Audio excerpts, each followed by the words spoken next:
Below the mountain, far below, where the desert floor stretched out in every direction, like a wound in the earth, stood the most powerful military force the ancient world had ever assembled. Thousands of Roman soldiers, siege engineers, supply chains that stretched across the empire, war machines built from the collective military wisdom of centuries of conquest. Encampments spreading across the dry earth like an iron ring, methodical and vast, a city of discipline and patience constructed for one purpose: to wait. And above them, rising more than 1,300 feet from the desert floor on cliffs so sheer they looked like the earth itself had simply refused to continue, sat a plateau. A fortress. A place that had been designed, with great deliberate care, to be the last place on earth that could be taken. On that plateau stood a small group of people who had nowhere left to run. They were surrounded on every side. Cut off from reinforcements, there were no reinforcements. Cut off from escape, the cliffs made escape a fantasy. Cut off from the kind of hope that most people mean when they use the word. The hope that comes from visible options, from open roads, from the reasonable expectation that something will change in your favor before the worst arrives. All of that was gone. What remained was the plateau, the fortress, the desert sky above them, the Roman ring below them, and a question that every person alive today will eventually have to answer in their own way, in their own desert, with their own version of that silent iron ring pressing in from every side.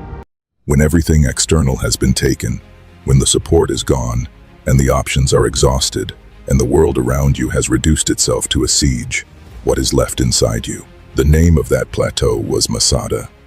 And what happened there, in the silence of that desert, under that relentless Roman pressure, became one of the most studied, most debated, most permanently documented examples of something that military historians and psychologists and leadership scholars still have not fully explained. Not a battlefield victory, something harder than that, something rarer, the refusal of the human spirit to be conquered from the outside. This is not only a history lesson, this is a doctrine for every person alive today who is standing in their own version of that plateau, surrounded, isolated, watching the ramp being built toward them day by day, and trying to decide whether what they carry inside is strong enough to hold. I am here to tell you it is, but you need to understand what that strength actually is, because most people have completely misidentified it, and the misidentification is costing them everything. Masada was not built by accident, and it was not chosen by the rebels out of desperation alone. To understand what happened there, you have to understand what Masada was designed to be, because the architecture of the place was itself a theological statement about what it means to prepare for the absolute worst. King Herod the Great had built Masada decades earlier, in the 1st century before Christ, and Herod was, whatever his many documented moral failures, a builder of genius. He understood something that most rulers never want to admit, that every throne is temporary, that every alliance is conditional, that every empire eventually produces an enemy willing to come for you personally, and that the wise man does not wait until that moment to begin preparing. So Herod built Masada as a refuge of last resort. The plateau sat atop an isolated rock mesa in the Judean desert, rising from the earth in columns of sheer cliff that made conventional assault essentially impossible. The only paths to the summit were narrow, serpentine trails, the most famous of which, called the Snake Path, was so steep and so exposed that a single defender could hold it against many attackers. The summit itself stretched across roughly 18 acres, large enough to sustain a significant population, small enough to be defended by a relatively small force. On that summit, Herod built everything a besieged community would need to outlast what could not be outfought. Enormous cisterns carved into the rock to collect and store rainwater enough to sustain thousands of people for years. Storehouses packed with preserved food, armories, palaces, administrative buildings. A swimming pool, the material provision for a life lived above and apart from whatever catastrophe was unfolding below. Masada was not built for a siege that Herod expected. It was built for a siege that Herod refused to be unprepared for. This is the first lesson the mountain teaches, and it is one that most people do not hear until they are already surrounded. Preparation is not pessimism. Preparation is the highest form of faith in your own future, the acknowledgement that what you are building matters enough to protect, that the calling on your life is real enough to defend, that the seasons of pressure will come, and the question is not whether you prepared for them, but how thoroughly. The rebels who chose Masada as their final position understood something that the city dwellers of Jerusalem, for all their numbers and their walls, had underestimated, that when the empire comes for you in full force, the quality of your position matters more than the quantity of your hope. They chose the hardest place to reach because they understood that the difficulty of the approach was not an obstacle to their survival. It was the condition of it. Where you choose to make your stand determines how long you can stand. Rome arrived at Masada with the confidence of an empire that had never encountered a problem it could not eventually solve. The Roman legions under the governor Lucius Flavius Silva were not accustomed to resistance. Not this kind of resistance, stubborn, principled, sustained, rooted not in any reasonable military calculation but in something that Roman strategic doctrine had no real category for. The empire had conquered nations. Entire peoples had surrendered to the standards of Rome. Kings who had held out for years eventually came to terms when the math became undeniable. The Romans were exceptionally good at making the math undeniable, but Masada had chosen not to engage with the math. And this confused Rome in a way that no army in the field had ever confused them, because confusion in Rome's experience was a tactical problem, a matter of intelligence, of terrain, of unexpected maneuver. This was something different. This was a community that had looked at the Roman calculation and decided, collectively, that the calculation was not the point. So Rome did what Rome always did when conventional assault was not immediately available. They were patient. 8 camps. Lucius Flavius Silva constructed 8 separate Roman military camps, arranged in a circumvallation, a complete encircling wall with watchtowers around the base of Masada. 8 camps connected by a wall of stone, sealing the mountain completely. No one in, no one out. No supply lines penetrating the perimeter. No messenger reaching the plateau from outside. Thousands of soldiers settled in to wait, day after day, month after month. The Roman camps became a permanent city at the base of the mountain. Soldiers drilled, maintained equipment, rotated guard duty. Engineers surveyed the terrain and began calculations. Commanders sent reports back to Rome. The whole vast machinery of the empire turned its attention to this one plateau in this one desert, with this one group of people who had decided that surrender was not the answer, because Rome understood something about warfare that goes far deeper than tactics. The most devastating weapon in any siege is not the battering ram. It is not the siege tower, or the catapult, or even the systematic starvation of a surrounded population. The most devastating weapon in a siege is time. The slow, relentless, mechanically patient accumulation of pressure. The daily sunrise that brings no rescue. The weekly passage that brings no change. The months building into a year, and the year building into the terrifying recognition that nothing external is coming to alter the equation. Rome knew that walls can hold armies for a season, but walls cannot hold minds forever. Given enough time, given enough pressure, given enough silence from the outside world and enough noise from the gathering forces below, the mind begins to do Rome's work for it. The fortress of the body holds. The fortress of the spirit begins, slowly, to negotiate. This is the most sophisticated form of warfare ever devised, and it is not limited to ancient desert plateaus. It is happening to you right now, not with Roman soldiers but with the same principle, deployed by the same enemy of human potential, against the same target. Your mind. Let me tell you what isolation does to a human being, because understanding the mechanism is half the battle against it. When a person is surrounded, when the support structures fall away, when the voices of encouragement go silent, when the external validation that most people have built their confidence upon is removed, something begins to happen in the mind that is not a character flaw and is not a sign of weakness. It is a neurological and psychological response to a genuinely threatening condition. The mind, designed by God to protect the organism, begins to run calculations. It surveys the available resources. It assesses the odds. It performs, automatically and without your permission, the same calculation that Rome was performing from its camps below the mountain. And if you have not built the right internal infrastructure, if your sense of identity, your conviction of purpose, your knowledge of who you are and what you are called to do is dependent primarily on external confirmation, the mind's calculation will produce the same answer the Roman generals were counting on. This is not survivable. It is time to negotiate the terms of surrender.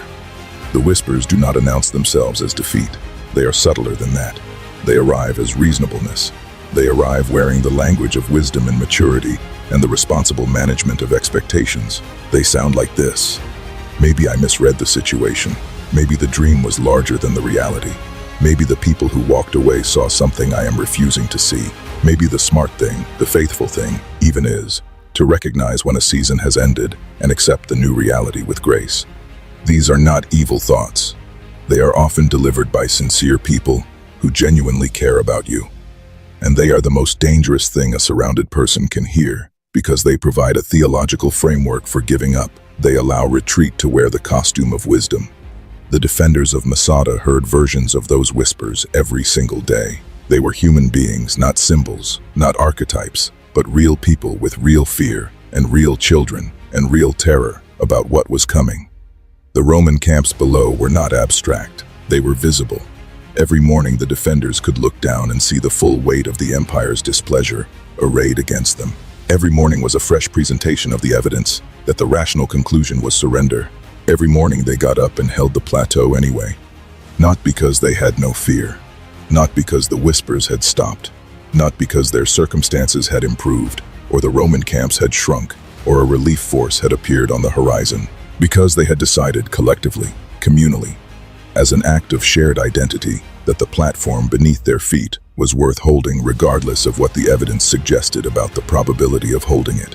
That decision made in the absence of favorable evidence, held in the face of compounding pressure, sustained across months and then years, is one of the most profound demonstrations of what the human spirit is actually capable of when it is anchored in something that external circumstances cannot reach. Then Rome built the ramp. This is the moment in the story that changes everything about how you understand what Masada was teaching. Because up to this point, you might read the siege as a contest of endurance, Rome waiting, Masada resisting, the question being, who breaks first? And that is part of it. But the ramp reveals the deeper principle. The Romans surveyed the terrain around Masada and identified the one location on the western side of the plateau where the natural topography offered a spur of rock projecting partway up the cliff face. And they made a calculation that required a particular kind of cold-blooded engineering genius. If they could build a ramp from the base of that spur to the top of the cliff, they could bring their siege equipment to the walls and breach them. So they built it. From the desert floor, with Roman soldiers and with Jewish captives forced into the labor, stone and compacted earth, day by day, course by course, the ramp inching upward toward the walls of the fortress. It was, by any engineering standard of the ancient world, a staggering achievement, a monument, in its terrible way, to Roman determination and Roman capability. And every person on Masada could see it happening. Every sunrise revealed a ramp that was measurably higher than the day before. Every sunset confirmed that the distance between Rome and the walls had narrowed again. There was no ambiguity about what was coming, no way to reframe the situation optimistically. The timeline was visible, tangible, rising from the desert floor in layers of stone and earth that represented the relentless, mechanical patience of an empire that had decided this plateau would fall. I want you to sit with that for a moment. Because this is your life when the pressure is real, not theoretical pressure, not the anxiety of imagined threats, the genuine, visible, measurable kind, where you can watch the thing coming toward you day by day, and there is no reasonable response available, and the timeline is not in your control, and every morning brings the unwelcome confirmation that the situation has developed exactly as you feared. This is the situation that reveals what you are actually made of. Not the good days, not the seasons of momentum when the results are confirming the vision and the support is present and the path is clear. The ramp rising from the desert floor, day by day, with no relief in sight. This is the crucible in which real character is either formed or dissolved. What did the defenders of Masada do? They stood. Not because they had engineered a solution that would stop the ramp. Not because they had received intelligence that a rescue force was approaching. Not because some calculation had shifted in their favor. They stood because they had determined long before the ramp began that the ground beneath them represented something that could not be surrendered to external pressure without surrendering the very thing that made them worth surviving.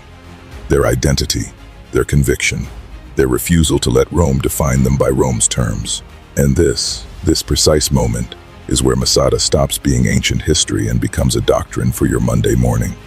There is a principle that every serious student of human performance eventually discovers, and it is this: the battle is almost always lost, or won, before the decisive moment arrives. Military strategists know this. The outcome of most battles is determined not in the fighting but in the preparation, in the quality of training, the clarity of command, the supply lines established, the contingencies planned for. By the time two armies meet in the field, most of the decisive variables have already been set. This is equally true of the battles that happen inside a person, when the isolation comes, and for those who are genuinely pursuing something significant. Isolation will come. The question of whether you will hold or fold has usually already been answered by decisions you made before the pressure arrived, by the quality of the convictions you built when building was easy, by the depth of your rootedness in something that external circumstances cannot reach, by whether you spent the seasons of relative ease constructing the internal cisterns, the stored reserves of identity and purpose, and theological certainty that you will need when the external supply lines are cut. Masada's cisterns were built by Herod, years before anyone knew they would be needed. They were filled by rain. They sat unused and unnoticed during the seasons when water was accessible from other sources. And they became the difference between life and death when the siege made every other source impossible. Your internal reserves work the same way. The prayer life you build in the ordinary seasons becomes the water you drink in the siege. The scriptural foundations you lay in the years before the crisis becomes the walls you retreat behind when the crisis arrives. The clarity about your calling that you develop in the quiet, the hours of reflection, the wrestling with God, the gradual construction of a conviction that is genuinely yours and not borrowed from the enthusiasm of the crowd. This is the cistern, and it will hold or fail in direct proportion to how seriously you took the building of it before you needed it. This is why the people who collapse under isolation are so often, paradoxically, the ones who are most energized in community. Not because community is wrong, community is a gift, but because they had built their internal architecture primarily from external materials, other people's encouragement, other people's belief, the crowd's validation, the crowd's approval, and when the crowd dispersed, the architecture had nothing left to stand on. The defenders of Masada had something the Roman generals could not cut off, could not starve out, could not reach with siege engines or encircling walls. They had an internal life that was not dependent on the external situation for its substance. They had already determined what they believed and what it was worth, and what they were willing to pay to remain true to it. That is the only fortress that cannot fall to a siege. I need to speak honestly to you about something that most motivational content refuses to address, because honesty is more valuable to you than comfort. Masada did not end in military victory. The Romans completed the ramp. They brought the siege tower to the walls. They broke through. And what they found when they entered the fortress was not a force ready to fight. It was a people who had made a final, terrible, sovereign decision about what surrender would cost them and what resistance would cost them, and had chosen accordingly. The debate about the defenders' final decision has occupied scholars and theologians and ethicists for 2,000 years, and I am not going to resolve it here. What I am going to say is this: even in the ambiguity of the ending, Masada teaches something that the comfortable version of the story cannot teach. Sometimes the fight you are called to is not the fight that produces the outcome you hoped for in the timeline you planned for. Sometimes faithfulness to a conviction does not produce vindication in the season you needed it. Sometimes you hold the plateau, and Rome still breaches the wall. And the victory, the real victory, the one that matters across centuries, is not the military outcome, but the testimony of a spirit that would not be conquered from the outside. Rome took the fortress. Rome did not take the spirit. And 2,000 years later, the name of that spirit is remembered. The name of the empire is studied. The name of the fortress is a word that means something, a word that in the modern state of Israel carries the weight of national identity, of collective resolve, of the refusal to allow external power to define internal worth. Masada shall not fall again. Not because the walls are stronger now, but because what happened there became a principle that outlived the siege, outlived the empire, outlived the desert, and speaks today to every person who is standing alone in their own version of that plateau. The world will not remember how comfortable you were. It will remember what you refused to surrender. So let me now translate this doctrine directly into your life, because that is why we are here. Your modern Masada may not look like a desert fortress. It almost certainly does not.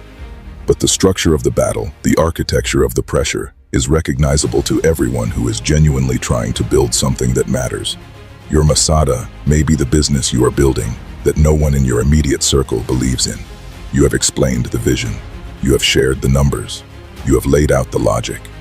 And the response you have received from the people whose opinion you value most is a careful, loving, well-intentioned silence that communicates everything they will not say directly. That they think you are wrong. That they think the timing is wrong. That they think the sacrifice is not worth the probability of the return. And every day that the results do not yet confirm the vision, their silence becomes more eloquent, and the Roman camp at the base of your mountain grows more visible. Your Masada may be the marriage you are committed to when the cultural environment around you has decided that your commitment is naive. When the people who were supposed to understand, who stood with you at the beginning, who shared the values that formed the foundation, have quietly revised their position and begun to make the rational argument for retreat. When the pressure comes not from enemies but from friends, and the encircling wall is not made of Roman stone, but of disappointed expectations and incremental disengagement. Your Masada may be the calling, the one that God placed in you before the world had a category for it, the one that does not yet have a title or a platform or a precedent in your immediate environment, the one you have been carrying for years, tending it in private, defending it in prayer, waiting for the season when what is internal becomes visible, and the waiting has lasted longer than you planned, and the ramp of discouragement has been rising from the desert floor one course of stone at a time. And some mornings it is genuinely difficult to believe that the plateau is still worth defending. I am here today to tell you, hold the plateau. Not because victory is guaranteed in the form you have imagined it. Not because the timeline will cooperate. Not because the people who walked away will return, or because the silence will become applause on the schedule you needed. But because the decision to hold the plateau is not ultimately a calculation about probable outcomes. It is a declaration about who you are. It is the answer you give, in the most concrete possible way, to the question that every sustained pressure is designed to force you to answer. Do you believe what you say you believe, when believing it costs you something real? That question cannot be answered with words. It can only be answered with the quality of your staying. The warrior mindset, the one that Masada embodies, the one that the Roman generals never fully understood and could not ultimately defeat, is built on a foundation that most people have never been taught to construct. It is not the mindset that says, "I will fight until I win."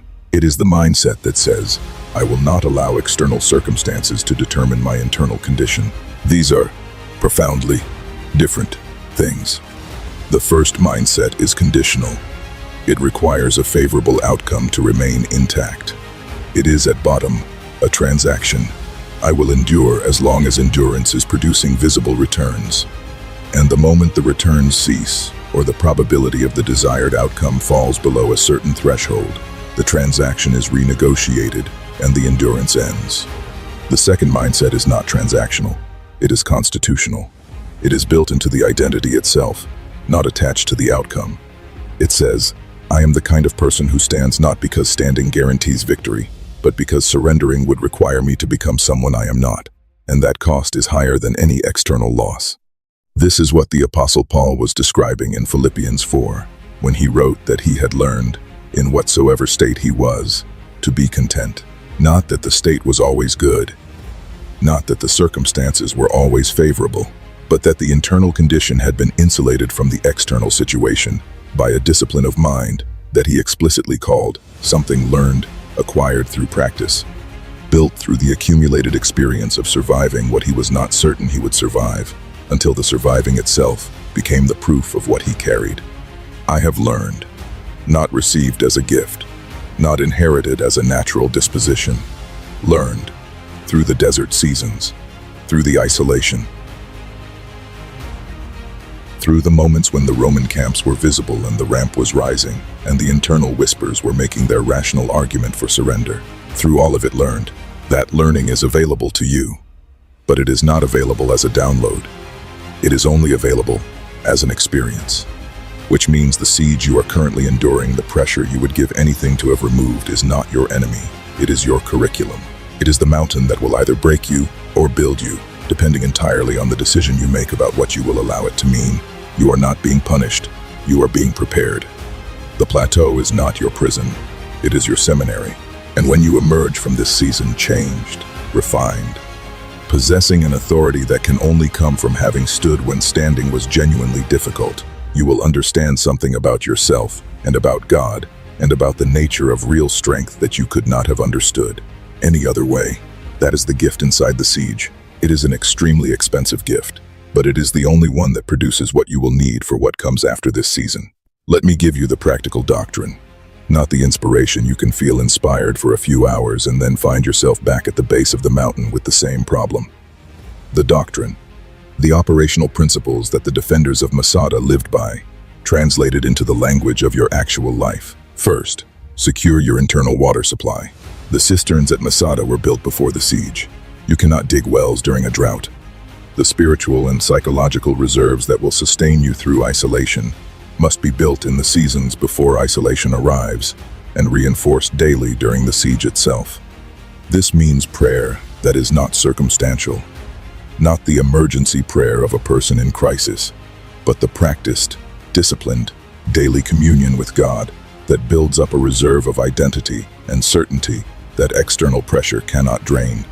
It means time in the Word, not as a religious obligation, but as a supply line filling the cisterns, maintaining the stores, so that when the encirclement begins, you are drawing from reserves that run deeper than the siege reaches. Second, know what you are holding and why. The defenders of Masada were not holding a piece of real estate. They were holding an identity, a set of convictions about who they were and what their lives were worth and what their God required of them. The clarity of what you are defending is directly proportional to the strength of your defense. Ambiguity about the value of the plateau is the first thing a siege exploits. If you are not certain what you are standing for, the pressure will make it seem reasonable to sit down. Get certain. Get the conviction nailed to the wall of your soul in terms so clear that no encircling army of doubt can talk you out of it. Third, do not fight the ramp. Build the walls. The defenders of Masada could not stop the ramp from being built. Watching it grow every day and spending their energy and anxiety about its progress would have consumed resources they needed for the defense. The ramp was Rome's business. The walls were their business. There is, in every siege, a category of things you cannot control. The pace of external events, other people's decisions, the timeline of external vindication, and a category of things you can. Discipline, internal culture, the quality of your daily habits, the maintenance of your spiritual and psychological infrastructure. The leaders of Masada understood this division and governed themselves accordingly. Spend your energy on your walls. Let Rome worry about Rome. Fourth, find your community of the plateau. Masada was not a lone hero. It was a community, and even in the deepest isolation, the most important form of community is not necessarily large, it is genuine. Find the 2 or 3 people who are on the plateau with you, who understand what you are defending and why, who will not make the rational argument for surrender when the ramp gets high enough. The isolation that destroys people is usually not geographical isolation. It is the isolation of being surrounded by people who do not understand what you are holding. Find the ones who do, even if they are few. The few who understand are worth more than the many who merely sympathize. So when you find yourself standing alone, when the desert has grown quiet, and the ring of pressure has closed around you, and the visible evidence is making its argument for surrender with the relentless, patient eloquence of a Roman siege, I want you to come back to this. Remember Masada. Remember the fortress that chose the hardest position because the hardest position was the most defensible. Remember the community that looked at the most powerful army in the world below them and decided that the question of their identity was not going to be answered by that army. Remember the ramp rising day by day, and the morning watches, and the children, and the fear, and the faith, and the stubborn, costly, magnificent refusal to let external power write the final sentence of their story. Remember that Rome took the fortress and could not take the spirit. Remember that 2,000 years later the fortress is a monument and the spirit is a doctrine that nations live by. And remember this: real strength is not the strength that operates in favorable conditions. That is merely competence. Real strength is the strength that holds its position when nothing external is helping it hold. When the applause has stopped, when the support has withdrawn, when the ramp is visible and rising and there is no relief force on the horizon, that strength is not given, it is built. In the siege, in the silence, in the daily decision to hold what God has placed in your hand, to defend what God has placed in your heart, to stand in the place where God has posted you regardless of what the desert below you looks like. You are not alone on this plateau, even when every external indicator says otherwise. The one who posted you there has not abandoned his post. The assignment has not been revoked. The season has not yet concluded. Hold your ground, strengthen your mind, maintain your position. Because the greatest victories in a human life, the ones that outlast the circumstances that produce them, the ones that become doctrine for the people who come after you, those victories almost always begin in the moment, when a person discovered, in the silence of their own desert, that they were strong enough to stand alone. You are that person. Hold the plateau. Come back tomorrow. Because tomorrow, we study another battle, another principle, another truth your life depends on. The march continues.